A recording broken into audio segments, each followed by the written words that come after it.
menu, register múzeí a galérií SR.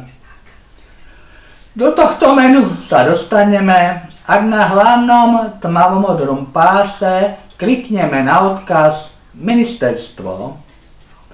Potom klikneme na odkaz v ľavom informačnom stĺpci s nadpisom Zoznamy a registre.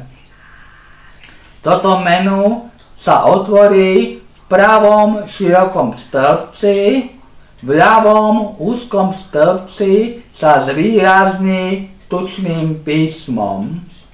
Toto menu nemá ďalšie členenie.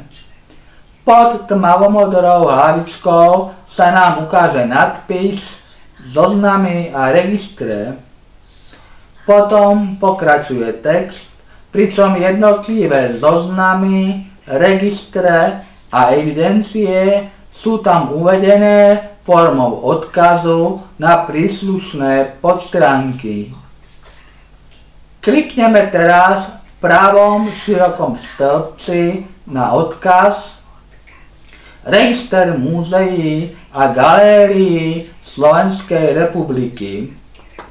Otvorí sa nám nová podstránka, kde pod tmavomodrou hlavičkou je veľkým písmom názov podstránky Register múzeí a galérií.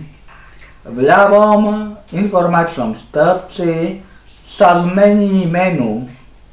Vidíme, že je otvorené menu Múzea a galérie a v ňom tučným písmom je zvýraznené otvorené menu Register múzeí a galérií. V pravom širokom stĺpci na začiatku sú odkazy Galérie PDF, Galérie XLS, Múzea PDF, Múzea XLS.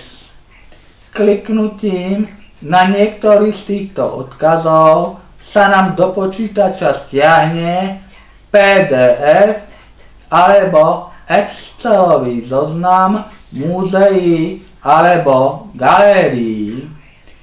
Pod týmito odkazmi nasledujú časti informácií, ktoré majú názov uvedený tučným stredným písmom. Zápis, výmaz a zmeny. V týchto častiach sú uvedené podmienky pre profesionálne kultúrne organizácie, ktoré musia splniť pre jednotlivé operácie s registrom múzeí alebo galérií.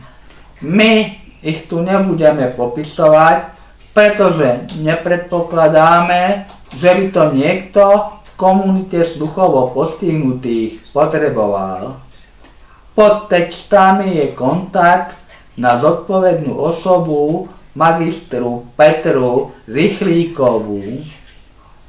Pod týmto textom je ešte informácia sivým písmom o poslednej aktualizácii. V čase písania tohto menu to bola posledná aktualizácia 21.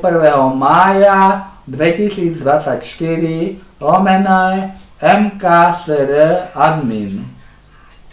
Nasledujú štandardné 3 pásy, biely pohyblivý s nadpisom Organizácie ministerstva, potom ďalší biely pohyblivý s nadpisom Dôležité odkazy a na konci je bielo-modro-červenou trikolórou oddelený tmavomodrý pevný pás nazývaný tiráž.